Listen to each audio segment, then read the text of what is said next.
Shalom Bapak Ibu, Saudara sekalian yang kasih dalam Tuhan. Hari ini adalah Jumat Agung dan saatnya kita merenungkan kembali tentang kematiannya, kematian Yesus Kristus bagi dosa-dosa kita. Dan pagi hari ini firman Tuhan yang saya siapkan terambil di dalam Injil Matius pasal 26 ayat 36 sampai 46. Saya akan membacakannya terlebih dahulu. Maka sampailah Yesus bersama-sama murid-muridnya ke suatu tempat yang bernama Getsemani. Lalu ia berkata kepada murid-muridnya, "Duduklah di sini sementara aku pergi ke sana untuk berdoa." Dan ia membawa Petrus dan kedua anak Zebedeus sertanya.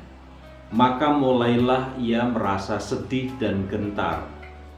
Lalu katanya kepada mereka, "Hatiku sangat sedih, seperti mau mati rasanya. Tinggallah di sini dan berjaga-jagalah dengan aku."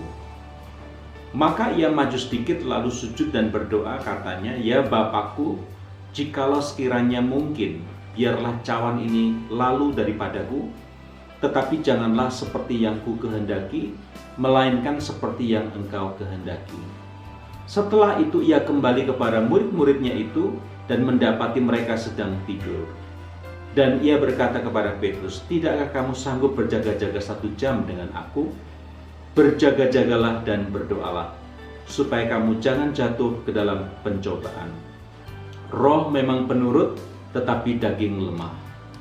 Lalu ia pergi untuk kedua kalinya dan berdoa, katanya, "Ya Bapakku, jikalau cawan ini tidak mungkin lalu, kecuali apabila aku meminumnya, jadilah kehendakmu."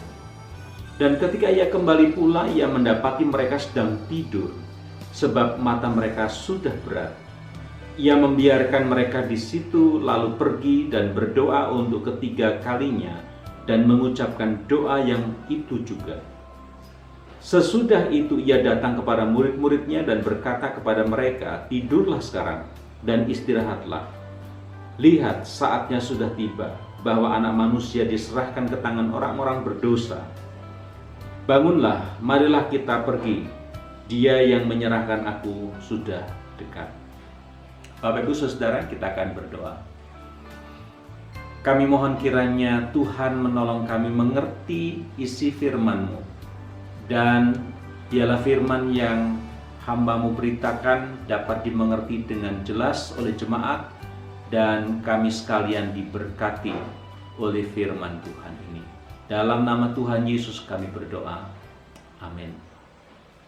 Ya, Bapak Ibu Saudara, saya ingin memberitakan kepada Bapak Ibu melalui firman Tuhan pagi hari ini tentang pergumulan Yesus, pergumulan batinnya Yesus ketika dia mau menghadapi salib. Di Getsemani itu adalah awal di mana Yesus merasakan keadaan emosional yang sangat kuat.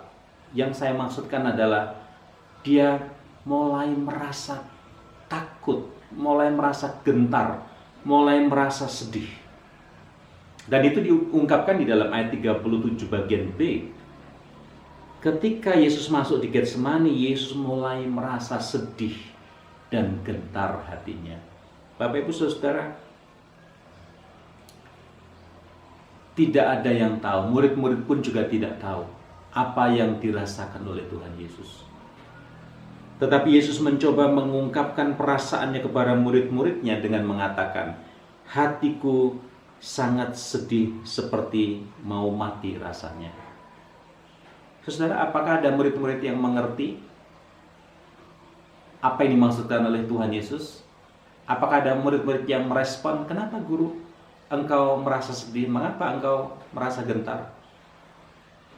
Dalam nats yang kita baca tadi, tidak ada satu murid-muridnya pun yang bertanya, "Mengapa engkau merasa sedih Guru?" Tidak ada juga yang memberikan respon apapun terhadap perasaan yang diungkapkan Yesus kepada murid-murid. Saudara, Yesus tahu semua yang akan terjadi. Yesus tahu semua yang akan menimpanya. yaitu kematian yang mengerikan. Murid-murid tidak ada yang tahu, tapi Yesus tahu.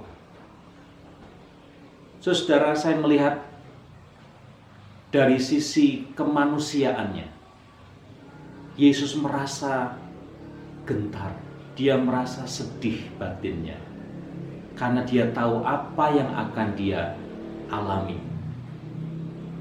Tetapi dari sisi kealahannya, dia tahu apa yang akan menimpanya.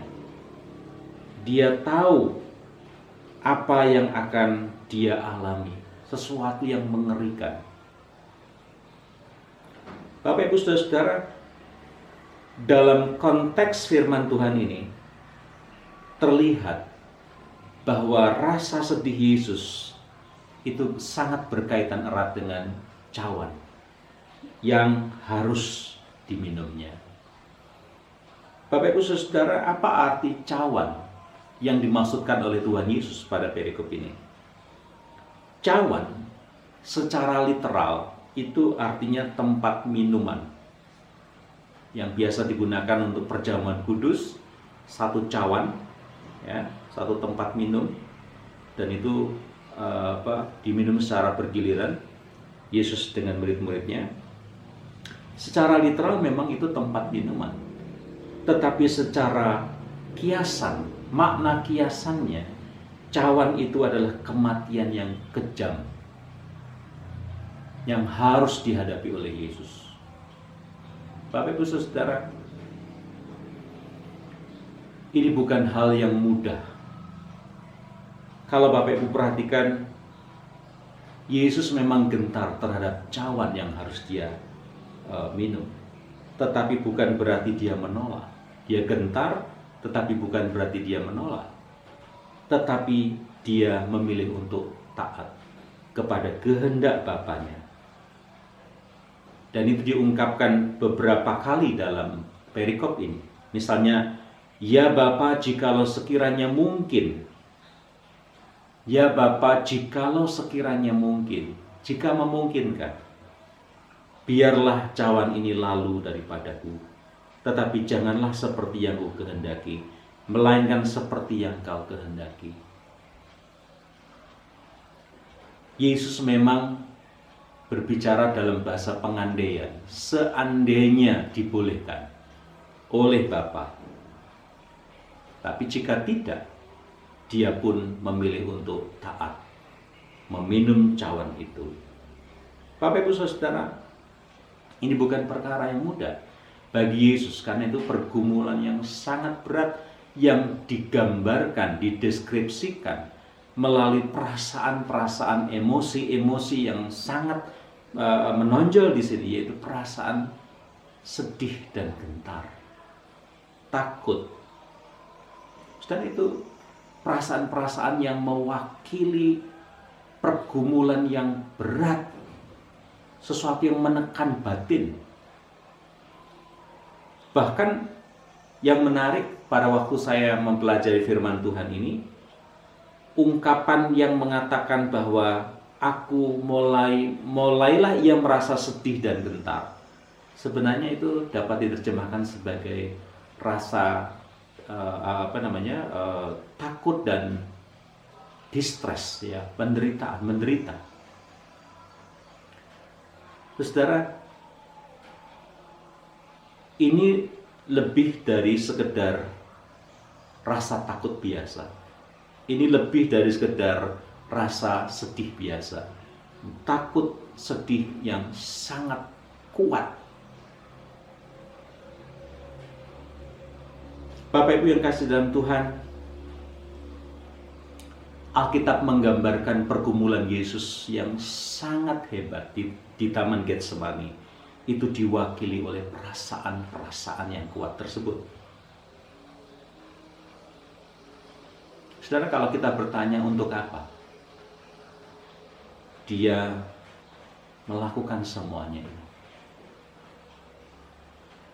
banyak nats firman Tuhan yang berbicara bahwa dia mati karena dosa-dosa kita, menanggung dosa-dosa kita. Dia mati karena pelanggaran-pelanggaran kita. Supaya Bapak, Ibu, Saudara-saudara dan saya yang percaya kepada Yesus Kristus, kita tidak lagi menanggung dosa. Karena Yesus sudah menanggungnya bagi kita di kayu salib. Kalau Bapak Ibu ingin tahu seberapa hebatnya pergumulan Yesus menghadapi salib, barangkali perasaan-perasaan, emosi-emosi yang Yesus gambarkan di Getsemani, seberat itulah pergumulan Yesus. Saudara, saya ingin masuk kepada satu refleksi hasil dari perenungan saya mengenai firman Tuhan ini, yang saya sampaikan dalam dua hal. Yang pertama, kematian Yesus bukanlah kematian biasa, tetapi kematian yang kejam, kematian yang hina, kematian yang mengerikan. Mengapa? Karena kematian Yesus adalah kematian karena dia menanggung dosa-dosa umat manusia.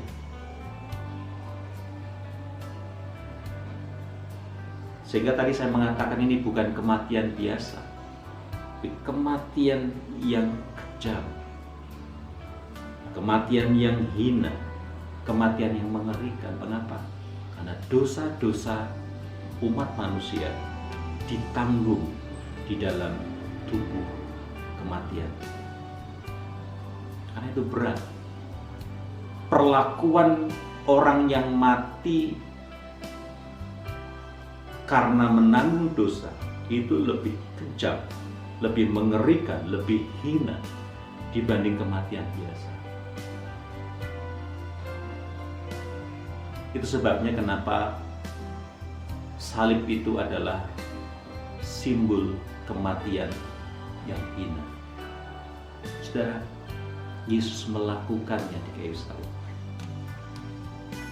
karena dia menanggung dosa-dosa kita, dosa-dosa semua umat manusia. Itu yang pertama yang saya renungkan, bahwa kematian Yesus bukan kematian biasa, tapi kematian yang kejam, yang hina dan mengerikan. Yang kedua, saudara, ini adalah sebuah pertanyaan refleksi. Kalau Yesus sudah memberikan nyawanya bagi kita, apa yang kita berikan untuk Dia? Kalau Yesus sudah memberikan nyawanya untuk kita, apa yang kita berikan untuk Dia? Apa yang kita lakukan untuk memuliakan namanya?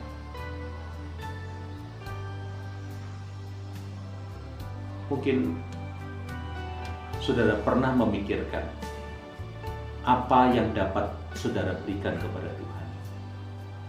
Mungkin ada juga yang belum pernah memikirkan apa yang saudara dapat lakukan untuk Tuhan, untuk memuliakan Tuhan.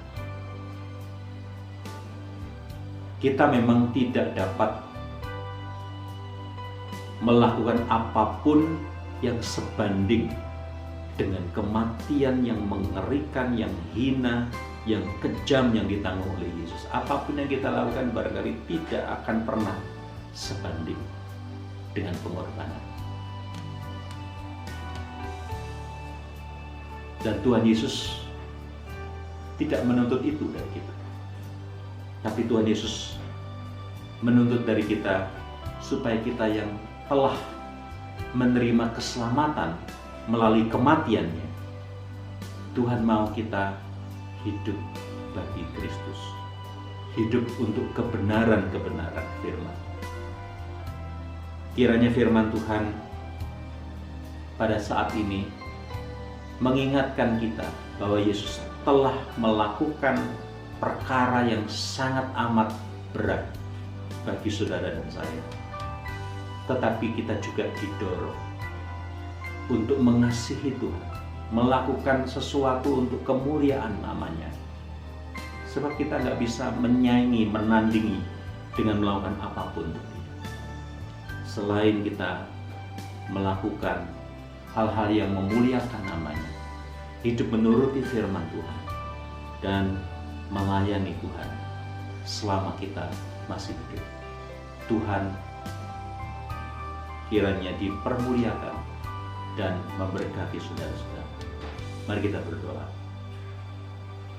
Tuhan Yesus, kami bersyukur karena firman-Mu mengingatkan kami betapa Tuhan telah mengambil bagian yang terberat dalam hidupnya karena mau menanggung dosa-dosa kami. Dan kami juga didorong untuk hidup mengasihi dan memuliakan Tuhan Yesus yang sudah mati, yang sudah memberikan nyawanya bagi kami. Bahkan apapun yang kami lakukan tidak akan pernah sebanding atau menandingi pengorbanan Tuhan Yesus. Kiranya Tuhan dipermuliakan lewat hidup kami, pelayanan kami, melalui segala hal yang kami lakukan. Kiranya memuliakan Tuhan. Di dalam nama Tuhan Yesus, kami berdoa mengucap syukur.